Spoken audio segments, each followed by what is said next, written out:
BPSC अभ्यर्थियों की मांग को लेकर लगातार बीते 14 दिनों से अनशन कर रहे जन सुराज के संस्थापक प्रशांत किशोर ने 16 जनवरी दिन गुरुवार को जन सुराज आश्रम में आमरण अनशन तोड़ दिया है। इससे पहले उन्होंने पूजा अर्चना की, गंगा में डुबकी लगाई, बापू की प्रतिमा पर माल्यार्पण किया। उसके बाद छात्रों ने उन्हें केला खिलाकर और जूस पिलाकर अनशन तुड़वाया। मौके पर पत्रकारों को संबोधित करते हुए प्रशांत किशोर ने गंगा किनारे बन रही टेंट सिटी का मकसद भी बताया। दरअसल जिला प्रशासन से इजाजत लेकर जन सुराज आश्रम बनाया जा रहा है। प्रशांत किशोर ने बताया कि उनका अनशन भले ही खत्म हो गया हो, लेकिन 16 जनवरी से ही सत्याग्रह शुरू हो गया है। प्रशांत किशोर ने कहा, हम लोगों ने तय किया है कि छात्रों की लड़ाई लड़ने से अब सिर्फ बात नहीं बनेगी। बापूजी के बताए रास्ते पर बिहार में चलने की जरूरत है। समाज में लोगों को जगाने समझाने की जरूरत है। इसलिए हम लोग 16 जनवरी से जन सुराज के नेता, समर्थक और छात्रों के साथ सत्याग्रह की शुरुआत कर रहे हैं। प्रशांत किशोर ने कहा, पटना के गांधी मैदान से जिला प्रशासन ने उठा दिया था, लेकिन अब जहां मैं रहता हूं वहां छोड़कर इस जगह से पार्टी का सारा कामकाज चलाया जाएगा। इस जगह को इस तरह विकसित करना चाहते हैं ताकि बिहार में व्यवस्था से जो पीड़ित हैं उसके लिए ये आश्रम आवाज बने, उनके साथ हम लोग खड़े हो सके। इस संकल्प से इसका नाम बिहार सत्याग्रह आश्रम दिया है।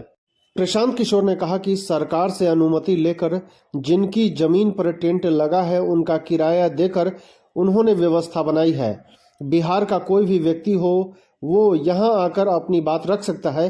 प्रशांत किशोर ने कहा कि इस आश्रम को शुरू करने के लिए पीछे एक संकल्प ये है कि आने वाले लगभग 3 महीनों में 1 लाख युवाओं को यहाँ लाकर सत्याग्रह की ताकत को और उसके द्वारा बिहार के समाज की चेतना को पुनर्जीवित करने के लिए यहाँ से प्रशिक्षित करेंगे।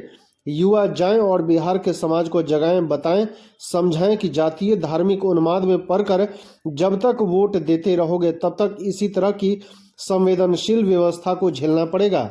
आने वाले समय में 5000 लोगों के रहने और प्रशिक्षण की व्यवस्था यहाँ होगी। आपको बता दें, प्रशांत किशोर को मरीन ड्राइव के बगल में एलसीडी घाट के पास पार्टी का कैंप चलाने की अनुमति जिला प्रशासन ने दी है। जिलाधिकारी डॉक्टर चंद्रशेखर सिंह के आदेश पर सदर एसडीएम गौरव कुमार ने आदेश जारी किया था। जिला प्रशासन ने अनुमति इस आधार पर दी है कि जन सुराज पार्टी के नेता या कार्यकर्ता इस स्थल पर किसी प्रकार की विधि व्यवस्था भंग नहीं करेंगे। प्रशासन से अनुमति मिलने के बाद पार्टी की ओर से कैंप स्थल पर काम शुरू कर दिया गया है। इस मामले पर जिला प्रशासन की कुछ शर्तें भी हैं। पार्टी के कार्यक्रम आयोजन के दौरान वाहनों की पार्किंग की व्यवस्था स्वयं करनी होगी। किसी भी परिस्थिति में वाहनों की पार्किंग जेपी गंगा पथ पर नहीं होगा ताकि मरीन ड्राइव पर यातायात बाधित न हो। आयोजक अपने स्तर से स्वच्छता, शौचालय और पेयजल आदि की व्यवस्था करेंगे एवं पर्यावरण के दृष्टिकोण से अपने स्तर से ठोस एवं गीला कचरा का समुचित निपटारा करेंगे। जिस मकसद या कार्य के लिए अनुमति प्राप्त की गई है उससे अलग कोई कार्य नहीं किया जाएगा। जो इस कार्यक्रम के आयोजक हैं उनको अग्नि सुरक्षा के प्रावधानों का अनुपालन करना होगा।